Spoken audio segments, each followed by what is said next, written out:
virtual? Yes, we've been doing it virtual since the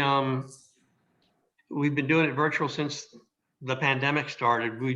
We started all of our things were in person, and we have groups all around the country. So like Marty said, they're up in North Texas. I'm in and Gregory are in Austin area, but there are what we call alliances or sub chapters of the Braver Angels National Organization, I think in 50 states.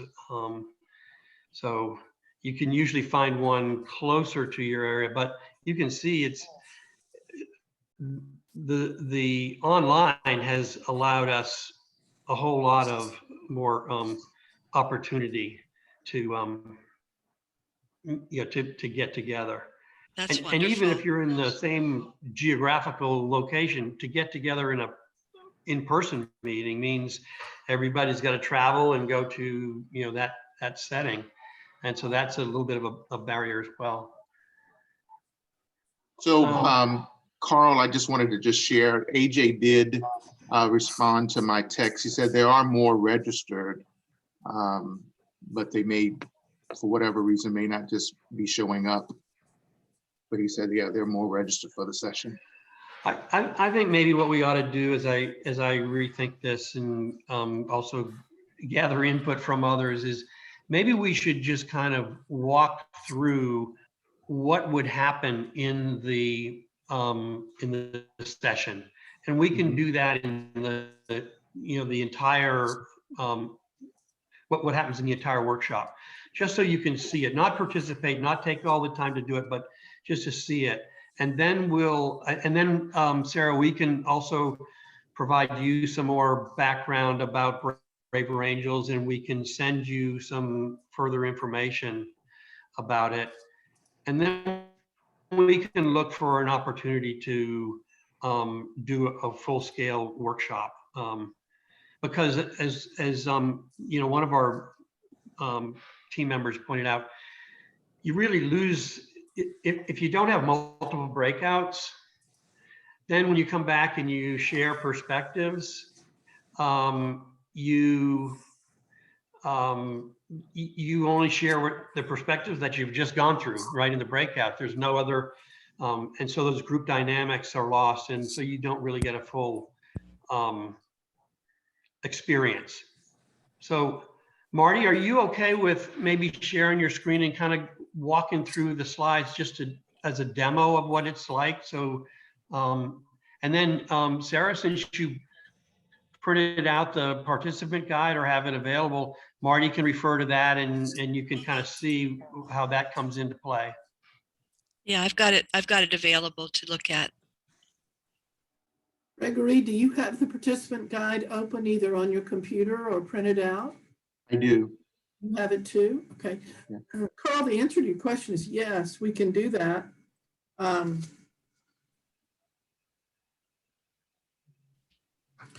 Excuse me, one sec. Okay, you really want your moderator to have a coughing fit at the beginning. Oh my gosh. Carl, just to clarify, you want me to walk through the slides talking about the workshop? Yeah. Okay. Sarah and Gregory, would that be interesting to you? Would that be useful? Yes. I was thinking another thing that I would enjoy hearing, and I bet the team would too, is sometimes we ask people to share their stories of how they came to their beliefs about a topic. Like in this case, do you see polarization as a problem in the country? How you came to understand that and how you came to your own political leanings without having to reveal what they are, unless you want to, and just share some stories. That's another option as well. So, Carl, if that's what we'll do, then I'll go ahead and share my screen. Yeah, let's just kind of walk through, and then there may be an opportunity here or there for us to, all of us, share background. So it's not just Sarah and Gregory, and so we'll get a flavor of that. But we'll try to just, I don't know what happens at 2:15. Sarah, did you sign up for another breakout after this one? No, I'm trying to remember the schedule. I don't think so. I think there's a break. Isn't there before next thing? Yeah, there's a break. But if we, let's see what happens right at 2:15. If we're almost done, maybe this room can stay open for, a few more minutes and we can complete it. And we won't do the 3 o'clock session. Okay. All right, Marty, it's over to you. Yes, I want to test and make sure you can see my screen. Can you see just the one slide that says depolarizing? Yes. Yes. Okay. Yes. Good. And let's see. I had another question, but I guess I won't. Okay, so this is simply the welcome slide. And one point to know here at the start is that these two parts, as it's designed to be, like intended today, was that the first part between now and 2:15 was going to be a learning skills, and then part 2 starting at 3 o'clock, or that was going to start at 3 o'clock, would be practicing those skills and actually trying them out and practicing with things you could actually say to someone, especially if it's someone on the other side of the political spectrum from you. And by the way, we at Braver Angels refer to the spectrum, the two main sides, as blues and reds. Blues tend to lean left. They tend to vote Democrat. Another term, liberal, progressive may come up. Those who lean right, we refer to as reds. And those are people who typically vote Republican, Libertarian sometimes, conservative. Those are some of the other terms. So you may hear us at any Braver Angels event, this one and any other one you can come to, refer to blues and reds. And so that's kind of an introductory piece. And here we discuss what kind of pet you have. No, just kidding, just kidding, just kidding. See, Carl, you give me some license to do something different. And I dangerous thing. I start making cheesy jokes. Okay, this is simply a slide we use to explain the Zoom features that we use in this workshop. So here's the first content slide. So if you believe polarization is a problem and you'd like to start depolarizing, where do you start? And we talk about how the natural inclination is to think, okay, I want to be a depolarizer with people on the other side of the political spectrum. But really, what we do in this workshop is help you depolarize with people on your own side. So blues learn to be a depolarizer when talking with other blues, and reds learn to do it with those of their own conservative side. We refer to the 4 horsemen of polarization, and in the workshop, of course, we explain these. First of all, I want to say polarization is not disagreeing, and even fervently disagreeing, and being on opposite sides of an issue. That's a healthy democracy, right? Polarization is when these things start to happen. Stereotyping, dismissing people on the other side, ridiculing people on the other side, and feeling actual contempt for people on the other side. The goals of the workshop are these: becoming aware of our own inner polarizer and trying to counteract it, skills for being critical of an issue without stereotyping, dismissing, ridiculing, or contempt, and skills for intervening in a constructive way when you're with others of your own side. When blues are in a group of blues and reds in a group of blues. So the agenda, which we're kind of walking through now, is to recognize first your inner polarizer. You kind of look within and self-reflect, and then how to counteract that. And then going into the non-polarizing talk. We're trying to clean up any polarizing talk that any of us could have a tendency to do.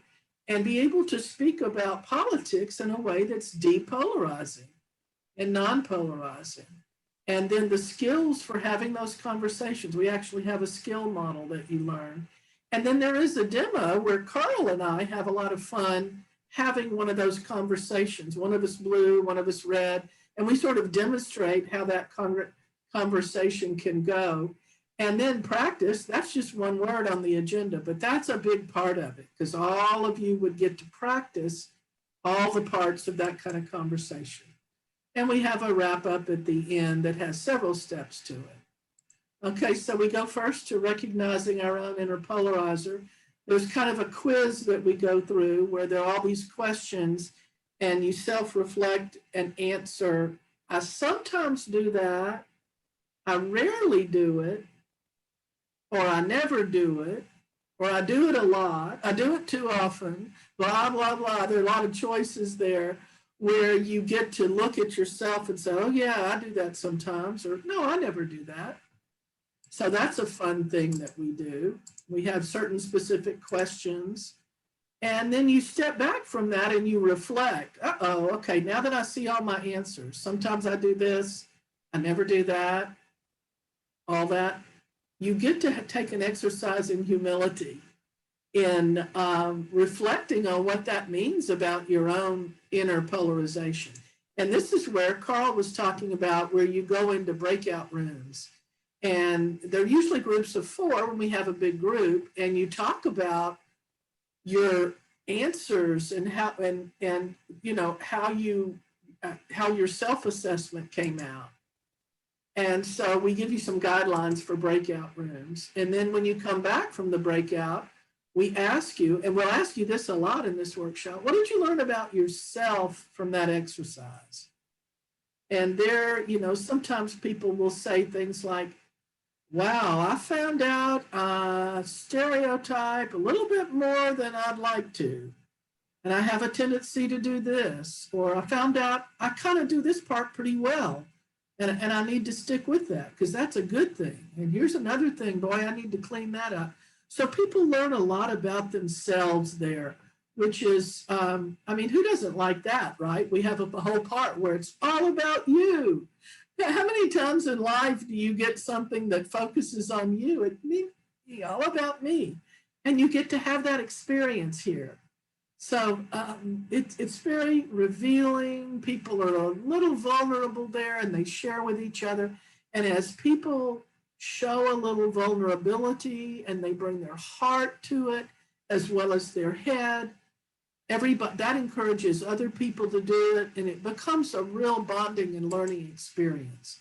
So then we say, okay, what if I have a little bit of an inner polarizer? What can I do about that?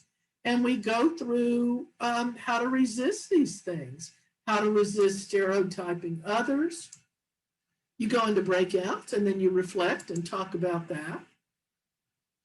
And then we look at these stereotypes. We take a deeper look at what are some of the stereotypes on the red side? What are some on the blue side?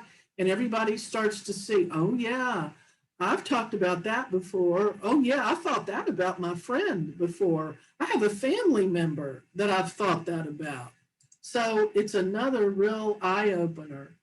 And then we talk about how to challenge those stereotypes. There are tips here. I'm going to put them up one by one. They may not mean a lot, but that's something we talk about, is how to avoid that stereotyping. And then we give you more tips on making depolarizing distinctions, how to identify what those polarizations are. And guess what? We give you a stretch. I don't personally stand up at this point. I personally prefer a shoulder roll. So at any time, feel free to roll your shoulders, and then we come back into it. And now we talk about how to talk about people on the other side in a non-polarizing way, rather than talking about people on the other side in stereotypes. Oh, those people, you know what they do, and I know what those people think, and I know what Democrats do, I know what Republicans do. Instead of that, you learn here how to talk about the other side in a critical, if you want, but non-polarizing way.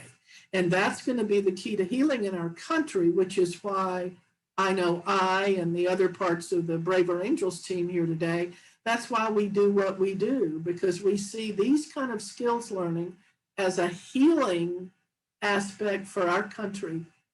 And it was said this morning, but it bears repeating. At Braver Angels, we never try to change people's political views. We encourage people to bring all of your closely held political views, and we help people just talk about each other and with each other in a non-polarizing way. So that's a real distinguisher. And I wanted to remember to tell you this at some point. I'll choose to tell you now. We had a workshop, this is a couple of years ago, around North Texas, around the Dallas area. And it was before the pandemic, so we were in person around a conference room in one of our workshops. And at the end, we usually ask people like you all today, if we had done the workshop, we would ask you at the end, what are you walking away with? And what did you learn about yourself? And, what do you want to keep working on? And everybody takes a turn, and we've gone around the table, everybody had taken their turn. And they were talking about, hey, I didn't know Reds thought that. I have common ground with that. I didn't know Blues did that. Boy, I have a new Blue friend now, and I'm on the Red side. Nice comments came out. And a woman near the end, I think she was the next to the last to go, she put her elbows like this on the table, and she just looked around at everybody, and there was a long pause, and she said to the group, do you all realize that this is the only place in my life where I can come and talk to people on both sides of the political spectrum without being ostracized by my family, without having my yard sign vandalized? And she said, I just really appreciate this opportunity. And that there was this silence that fell over the room, and then heads started nodding. And so for us at Braver Angels, we're all volunteers. And it's moments like that that make it worth it for me. I know you didn't sign up to hear a personal testimony about me, but that was a moment I will never forget. I will never forget her. I'll never forget what she said and how she said it, and the impact that it obviously had on the group in the room that day. All right. So what is this non-polarizing talk? What do we do at that point? Well, we give you mistakes to avoid.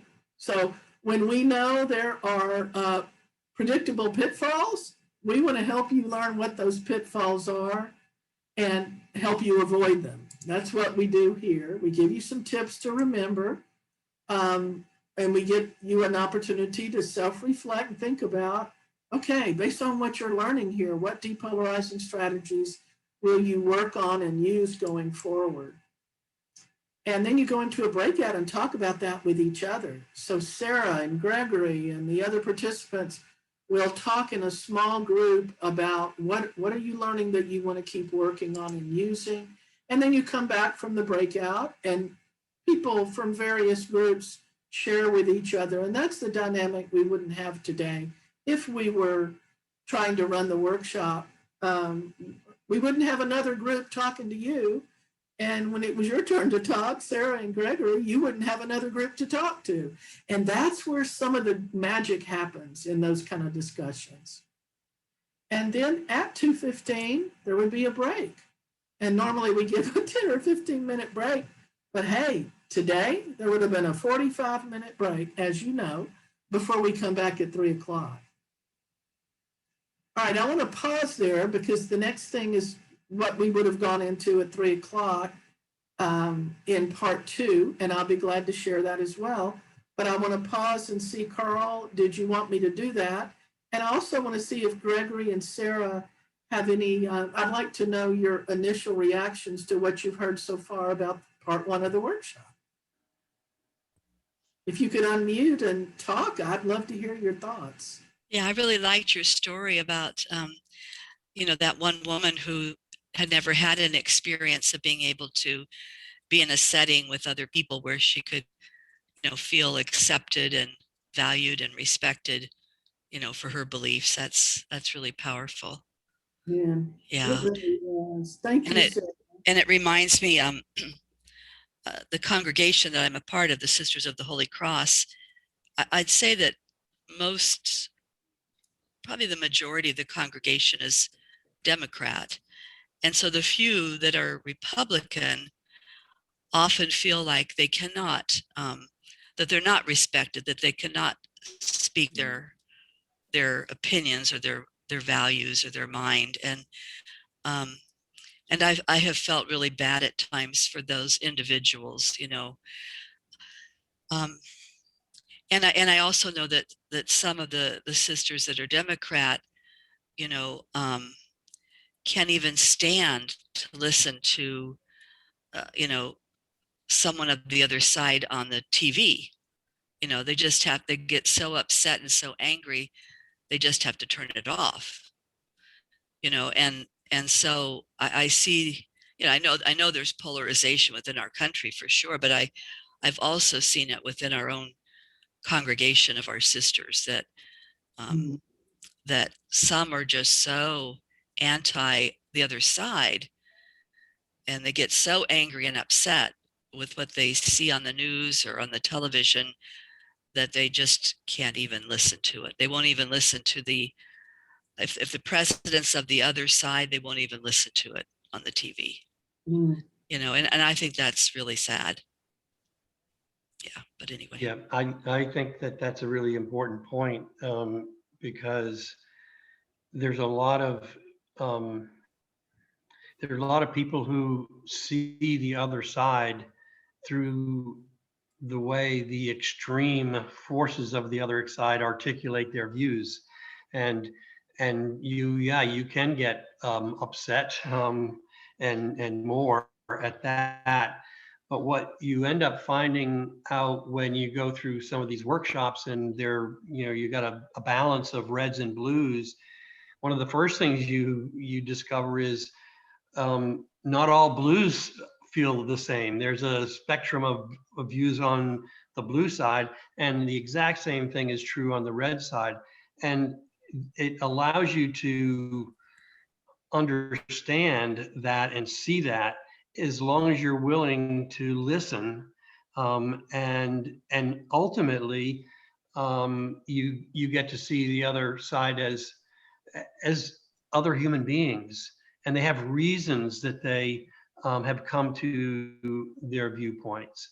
And you may not agree with ultimately their viewpoint, but you appreciate them as worthy of respect and dignity, because you now understand why they hold the views that they do. Now, there's going to be extremes that you're just never going to, even want to have a continuing conversation with. But we don't find that much at all in all of the workshops that we've done. And Marty, you've done a ton of them. It's almost, it's amazing if you can break through the ice, that it starts to give you hope, and it helps you to see the other side as, again, as a not monolithic. So now when you see the TV, and you see the extreme way things are talked about, you can put it in a context. So, well, that's not everybody, because I know Sister Elizabeth, who, yes, she might be more conservative than I am, but she's a wonderful person. And through Zoom, we're able to get outside even our local communities and see that all over the country. It's been, as I said, one of the few silver linings in all the other stuff. But the other point I wanted to make is, that's why the depolarization within is such a great place to start, because as you talked about, the blue silo, and particularly the blue individuals who may not want to ever have a conversation with a red because they see the ones that they see on TV. It's taking a look inwardly first and seeing, are you really open to trying to understand how someone who has a different view might have come to that, or are you just going to write them off completely? And it's so easy you're in an echo chamber almost. If the only people you're talking with are people who agree with your position, then you're almost looking for the offenses of the other side. Then you can talk about internally. And so that's why the depolarization is a great almost starting workshop. But the other one, the one that we talked a little bit about this morning, that is probably the most impactful, is what we call the red-blue workshop. And Marty, was that the workshop that you were referring to that this individual went through? It was either a red-blue or it was one of the single issue sessions. Okay. Probably a red-blue, because we had half reds and half blues at the table, and they weren't sitting like opposing teams. They were sitting among each other, red, blue, red, blue, red, blue, all around the table. Yeah. And it, I did a red blue out in a very conservative part of outside of Austin, and we only had like 4 and 4, and of the 4 reds, at the beginning of the workshop, you asked the question, why did you come? Marty's great at this question, because a lot of times they start off and say, well, I came because Rachel asked me to, and I, otherwise I really wouldn't necessarily be here. And then Marty will probe, well, yeah, but is there something more? Do you want to be able to talk with the other side? And usually there's something there. But in this particular one, 2 of the reds said, I only came because she asked me to, and I'm not going to talk. I'm just going to be here. And so we said, okay. And remember, well, in this workshop, what happens is there are breakout groups, or you go to different rooms when you're in person. And so all the reds go into one room and the blues go into another room, and they talk about the stereotypes that the other side has. For example, I got the side that was the reds. So I'm going into this room where 4 of them, where 2 of them declared they're never going to say anything. And I'm trying to get, a list of all the stuff. And finally, one of the 2 started to talk a little bit, but the 4th one never talked in any of the breakouts, or then when we came back, another breakout, we came back. And then there was one part of it at the end was a one-on-one between a red and a blue. And so she was paired up, and I was thinking, oh my God, is this going to be another one-sided conversation? And she knew that blue. So you can think about it in your congregation, or in your, with the sisters, a red, or the red knows a blue. And you know each other as people, you know each other from your own community. And so she started to talk with her. And after that, we came back, and there was like one final sharing of everybody. And she was the first person to talk in the group. And she talked a couple times. And then at the end, you say, okay, well, what did you think about the workshop, et cetera? And she said, as you know, I wasn't really, wanting to participate. But by the time that we got through to the end, and particularly that one-on-one that broke the ice, I finally felt that this was a safe place for me to be able to talk about my views. And she's concerned about the same kind of thing that you talked about, Sarah, with reds in your sisterhood, right? They're afraid to almost even open up about whether they're reds or not, or how they've come to view something, for fear of just being hammered. And so they'd much rather talk about anything except these kind of things. And so I thought in that case, if that was the hardest case I've ever seen, but ultimately the workshop worked and took even that situation and turned it into a huge positive.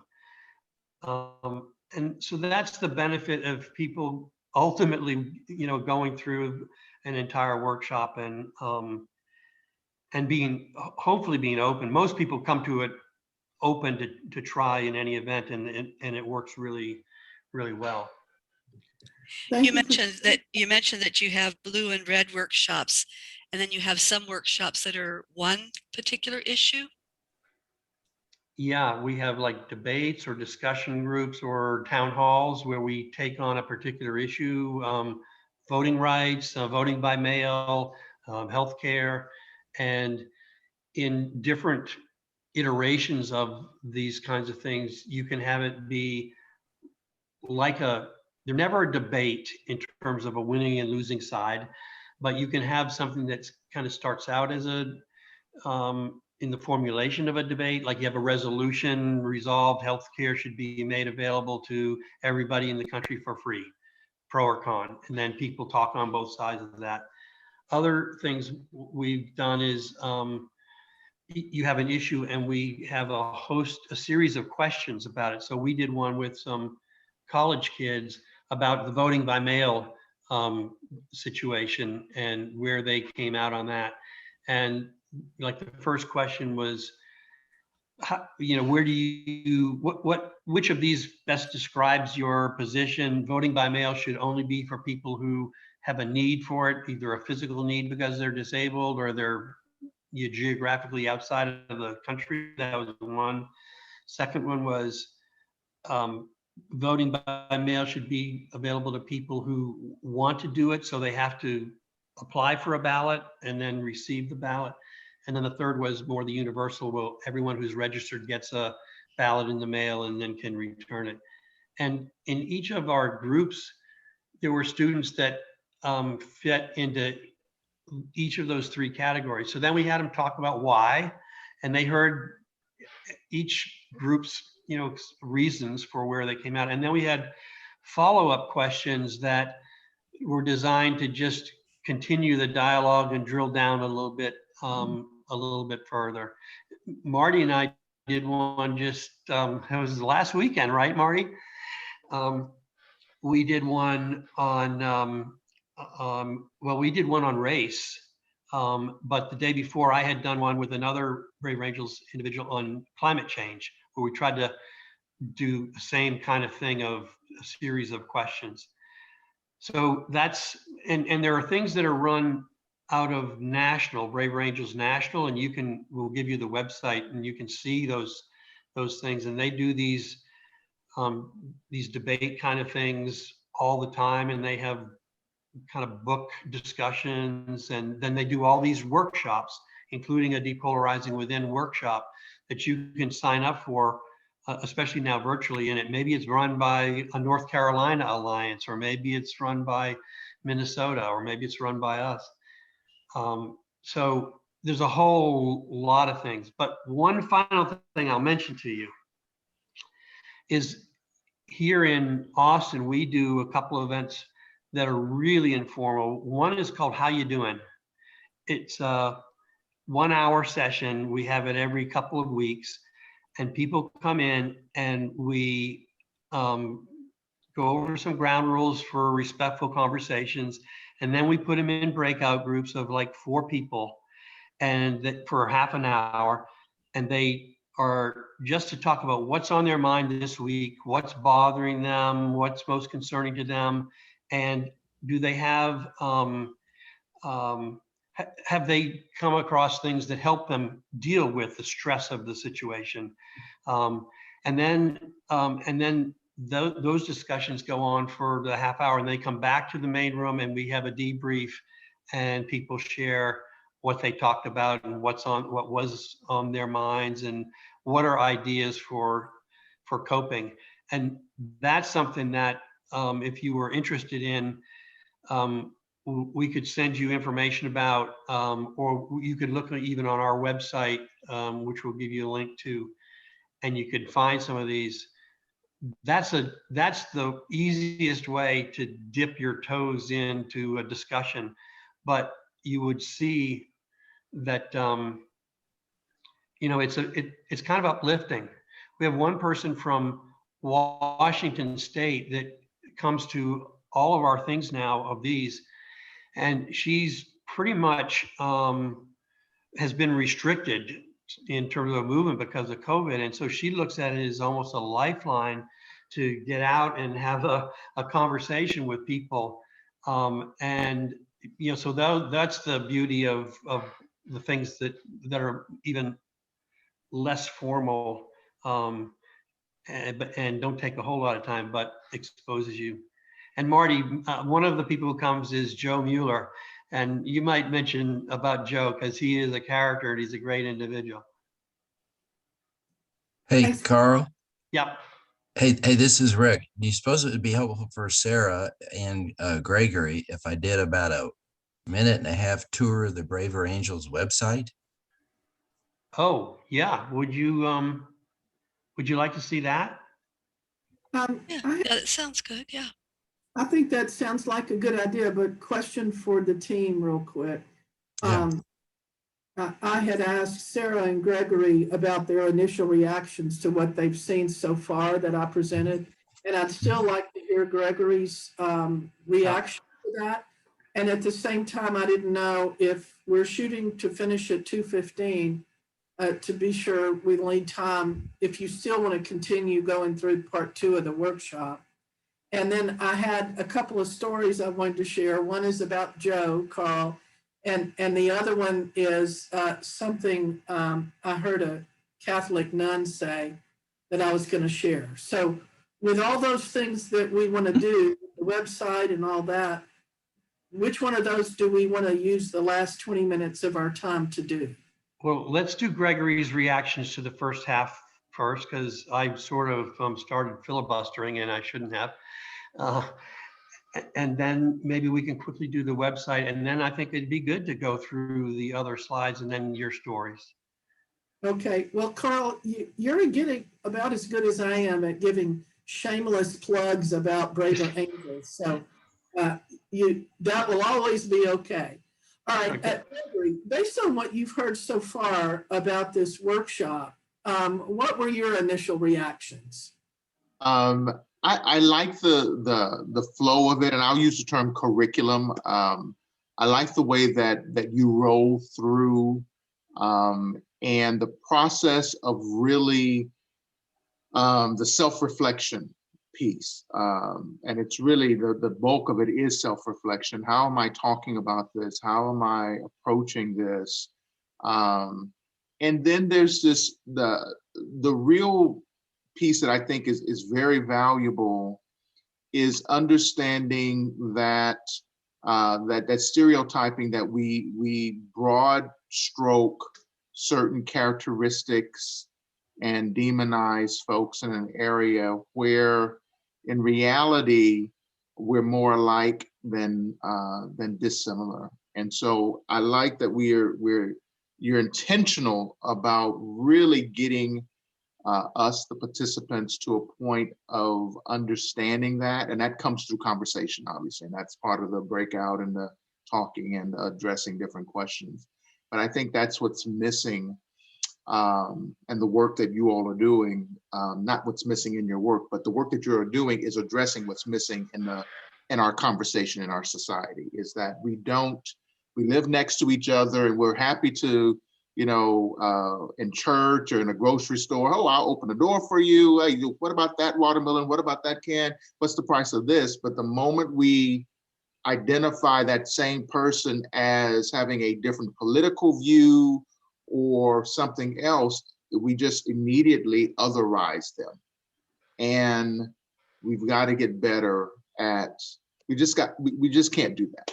And but it takes a lot to do that. It takes a lot. And I appreciate hearing how you all walk people through that, because it is a heavy lift to look beyond, and I'll say this, I'll step back from that. It is not a heavy lift to look beyond someone's political affiliations, or if they voted for Trump or Obama or Clinton or Biden.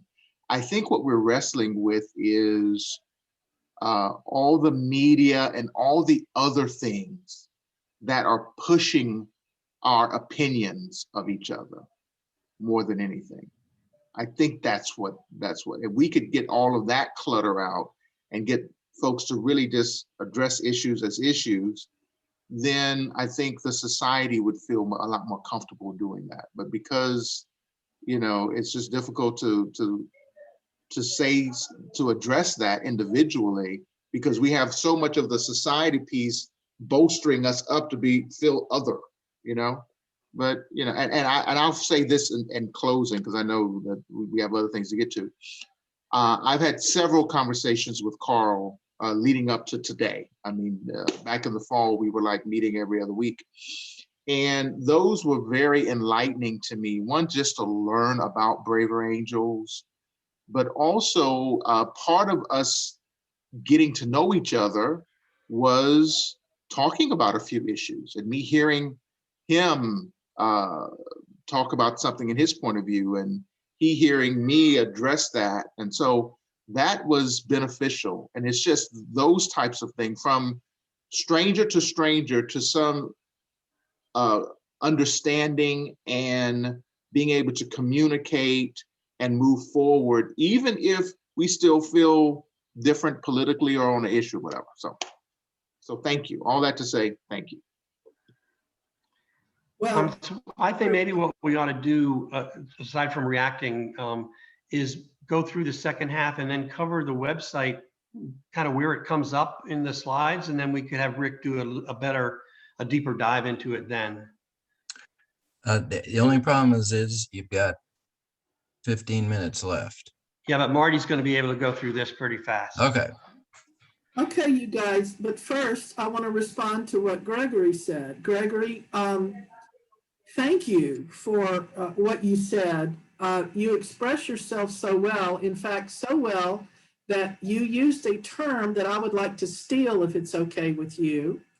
My mother was a psychotherapist, and she used to say, all of my pearls are stolen, meaning so much of what she knew, her pearls of wisdom, had been taken from something else or someone else.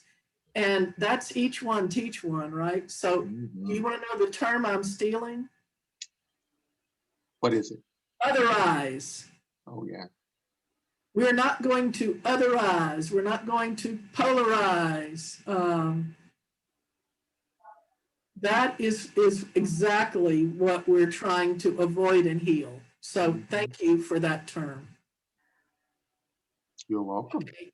And just very quickly, Karl wanted me to talk about Joe. Joe is a good friend. I love Joe. And Joe is a wonderful and dedicated Braver Angel. And he, at the beginning of one of the workshops, I think it was a red blue, we go around and have people introduce themselves, your name, where you're from, and whether you lean blue or red. He had on this bright red shirt. And when it was his turn, he said, okay, you might think from my shirt that I'm a red, but I'm not a red. I'm not. I'm a red. And we said, and he was laughing with us as we all kind of chuckled. And he's one of the most dedicated people. He comes to these workshops and he holds forth that conservative viewpoint, which is great because we never try to change that. What he's been learning is how to talk to liberals without calling them names, which is huge and wonderful.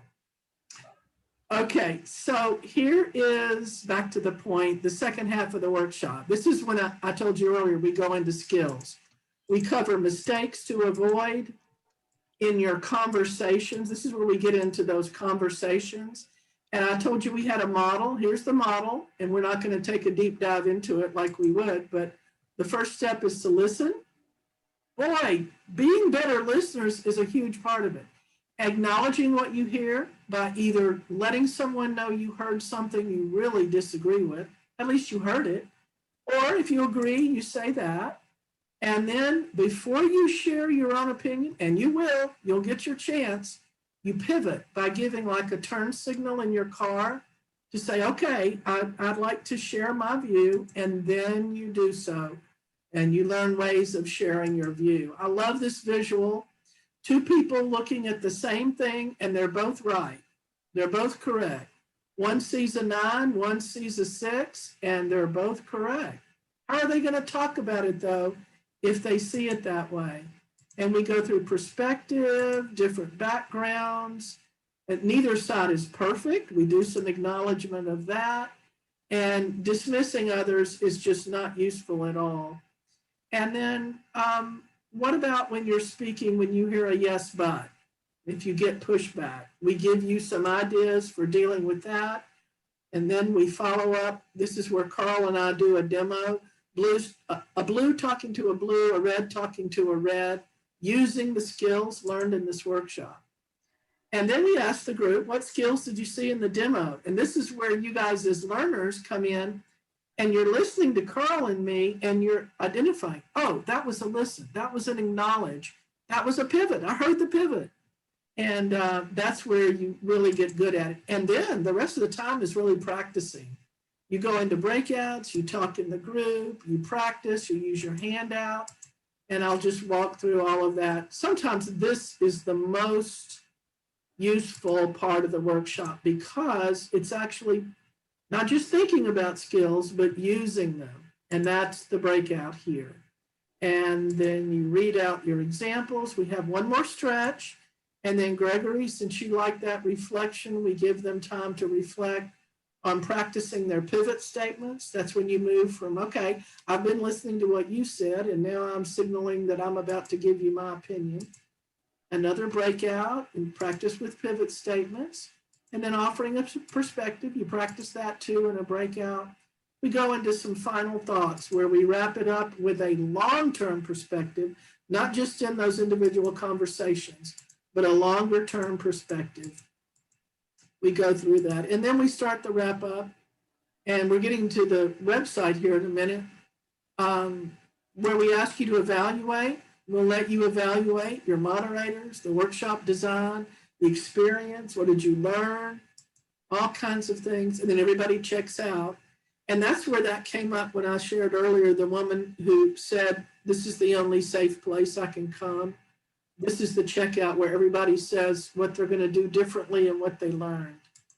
We always thank, we were fully prepared to thank Holy Cross, St. Edward's, the Hatton Sumner's Foundation, the Braver Angels team. And this is where we go over the website. I'll go through it just kind of quickly here. There are all kinds of things on here. You'll see join, experience, and the experience is where you find all the workshops. You'll be able to see what we do. You'll be able to find those debates. Karl, you really went over this pretty well earlier.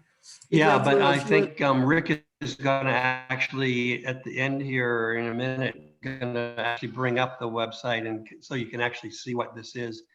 One of the things that one of the things that distinguishes this workshop and it's really embedded in all the other workshops, but it's the actual doing that participants do.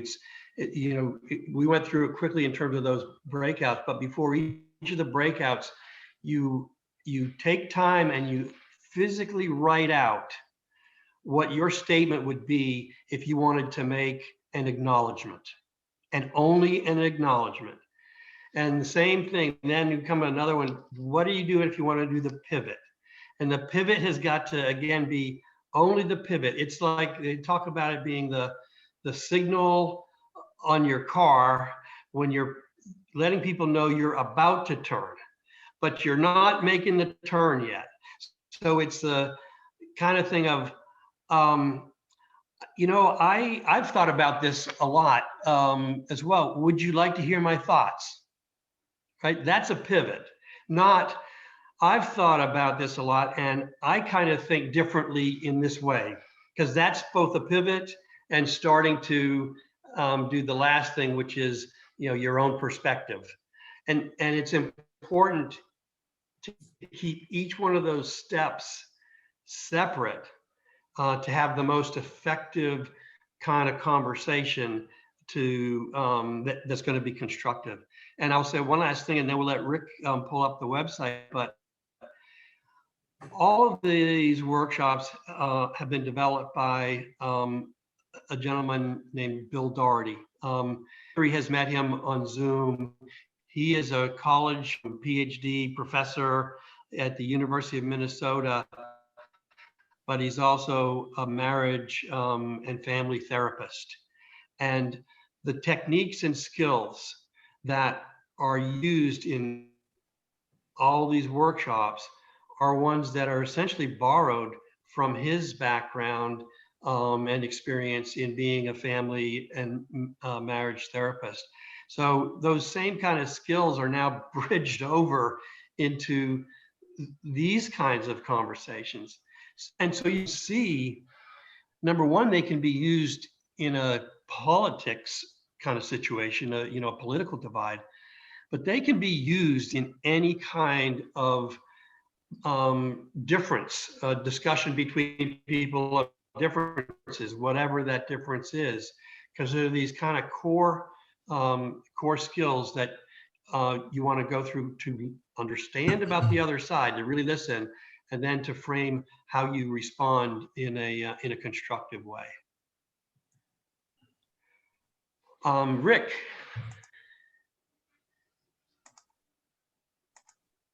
Okay, so here's the quick tour of the Braver Angels website. What I wanted to show you was you guys have just seen the tip of the iceberg here of this organization. This is the home page of the website. Let me get rid of this thing here. There. And up at the top here, welcome our story, blah, blah, blah, interesting stuff. What we do, here's a list of all the things that we do, okay? Karl mentioned about the debates. Alliances are the groups that are in various places. Karl's part of the Austin Alliance down there, the Central Texas Alliance. We're up here, the rest of us in the North Texas Alliance. And then look at the workshops area, skills trainings. This is kind of the big picture, if you will, of the different things that we have available, okay? Bridging the divide, depolarizing within, of course, is the one that we've been talking about today. Families in politics, as Karl mentioned, these are skills that can be used with all sorts of things.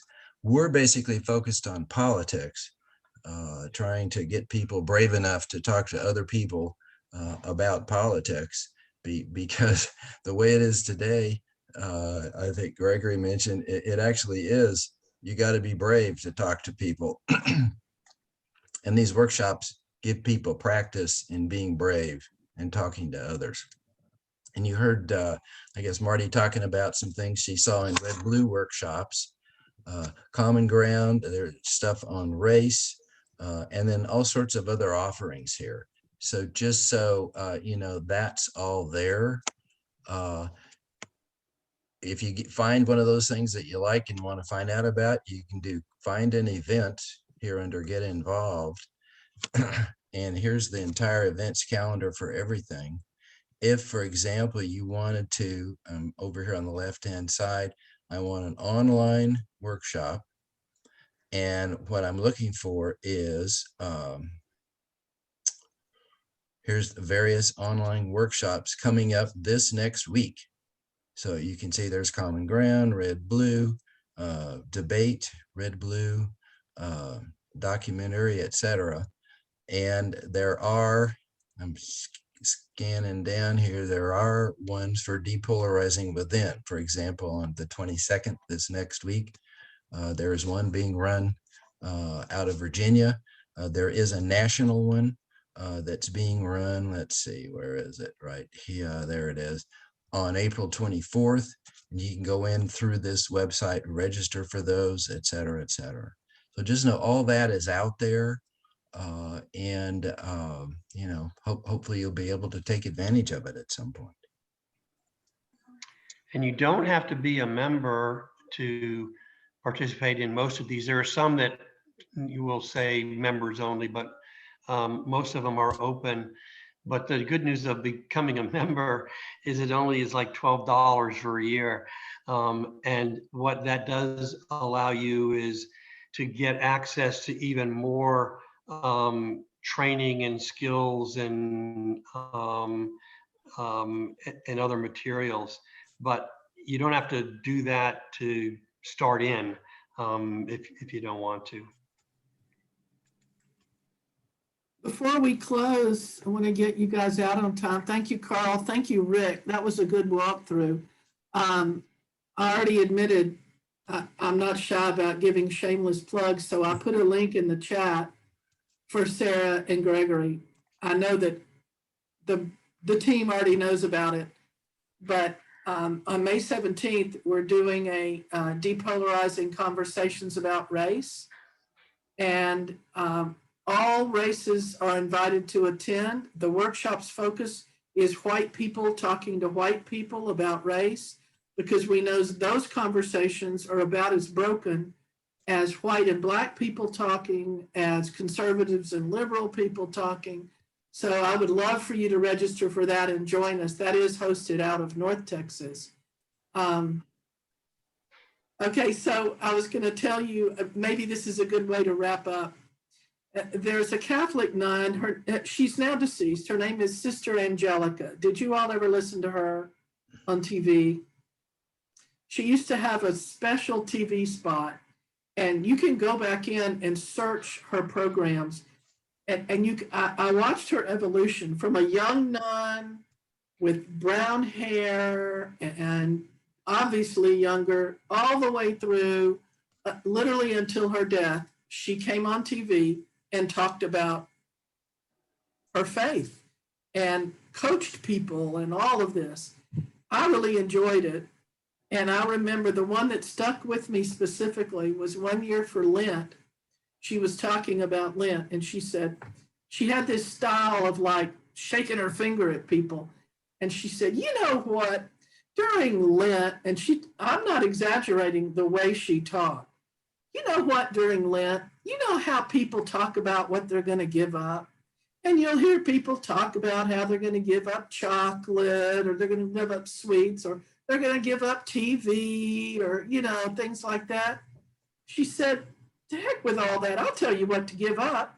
Why don't you work on giving up that bad attitude of yours?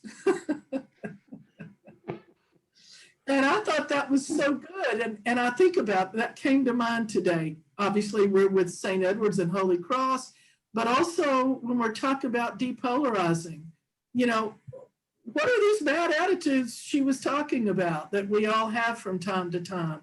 Is it stereotyping the other side? Is it vilifying someone?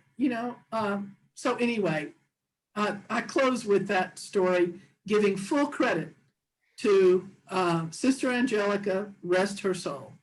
And I have one comment to make, also going to give full credit to the person.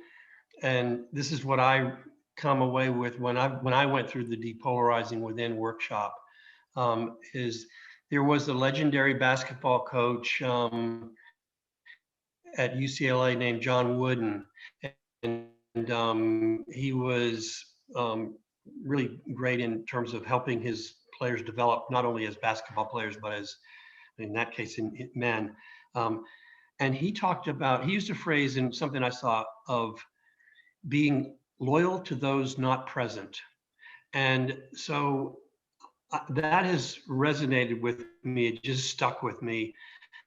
When we're talking about depolarizing within a group, part of the hard part of that is when the group starts to reinforce itself and go, oh, those other guys are worse. No, they're worse than worse. They're even horrible worse.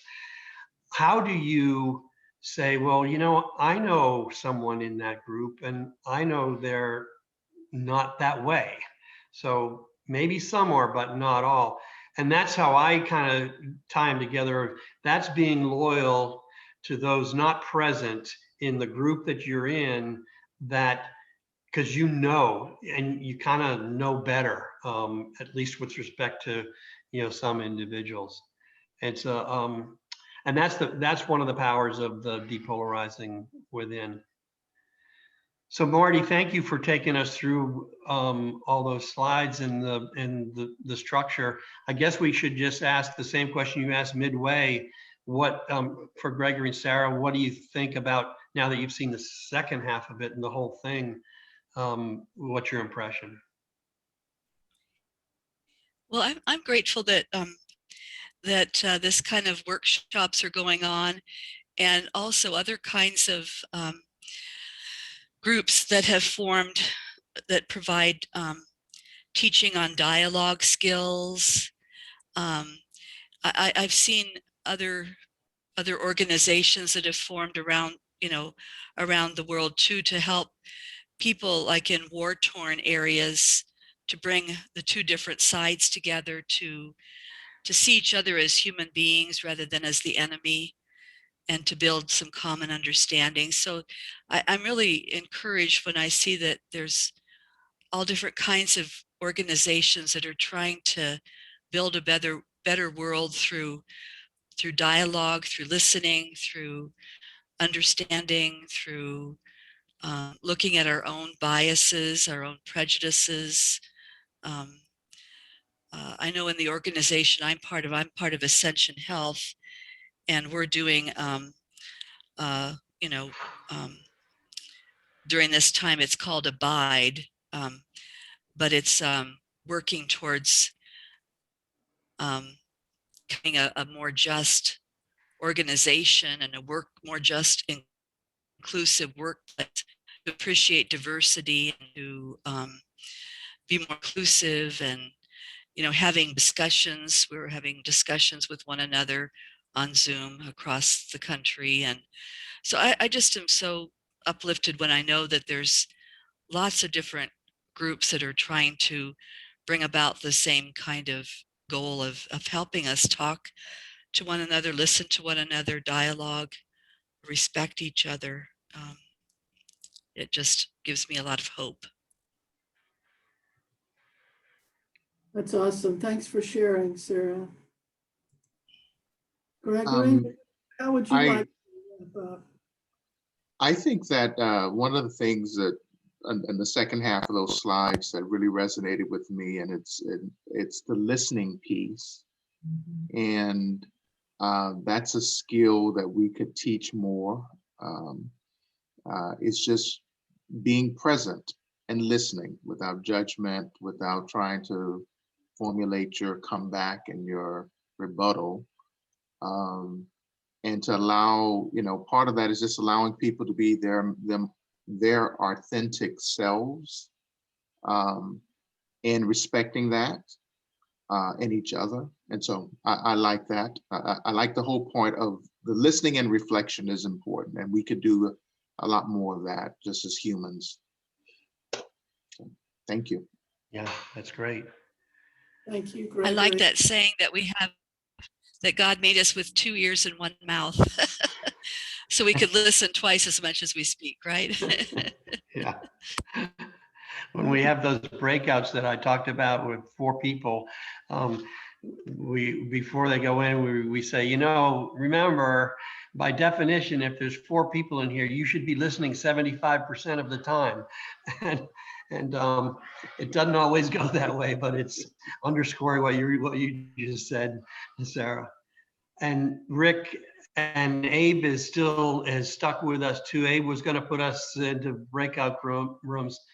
I want to recognize them and thank them, all the folks from North Texas who came together to help us with this. And on the one hand, I'm disappointed that we didn't have a larger group, but on the other hand, I think that having Sarah and Gregory and being able to kind of walk through this, that was a great opportunity for us and to share what we do. And Gregory, I know we'll have some ongoing discussions at what we can do at St. Edward's. And Sarah, we would be happy to do, some additional follow up with you if you want to, or how you want to contact us to hook you up with a local alliance or to bring you into, national or whatever, if you'd like more information. Thank you. Nice to meet you, Sarah. Nice to meet you, Gregory. Nice to meet all of you. Thank you. Thank you. And Gregory, for the 3 o'clock, I'll go ahead ahead and sign in. The other will won't come to that one. They're free for the rest of the afternoon. But if there's any sort of comments, some people do show up, we can talk with them for a little bit at least, and then end that session. That's fine. That'll be great. I'll do the same. I'll log in as the host, and we can sit there and for a few minutes and see who comes in. Yeah, we might end up with a one-on-one for a few minutes. That's true. And there's Abe. Abe, thank you again for everything, all the prep that went into getting ready for this, and it's not in vain at all. It's going to come and really come to grow some flowers and pay some dividends, or whatever metaphor you can think of. Yeah. So thanks. All right, so should we sign out of this one, and then Gregory, I'll see you in 40 minutes or so. Yeah. All righty. Thank you, everyone. Okay. Thank you all. Bye, Sarah. Bye. Nice Bye. to meet you. Nice to y'all. meet you all. Bye-bye.